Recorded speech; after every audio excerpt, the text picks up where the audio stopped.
इंतखाबी वादों की तकमील की सिमत अहम कदम का दावा करते हुए वज़ीर आला तेलंगाना रेवंत रेड्डी ने एक अहम पोस्ट सोशल मीडिया पर किया है। समाजी राबते पर सरगर्म रेड्डी ने एक्स प्लेटफॉर्म पर किए गए एक ट्वीट में दावा किया है कि उनकी हुकूमत किसानों की जिंदगी में त्योहार लेकर आई है।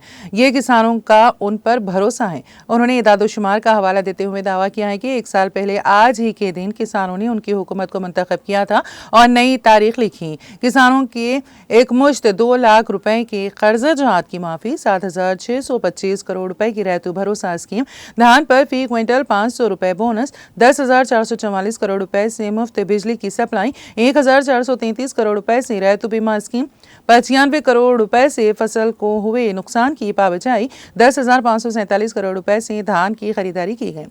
1 साल में 54,000 करोड़ रुपए से किसानों की जिंदगियों में त्योहार लाने का काम उनकी हुकूमत ने किया है। उन्होंने निशानदेही करते हुए कहा है कि ये कोई एदादोशुमार नहीं है, बल्कि ये किसानों का हम पर भरोसा है।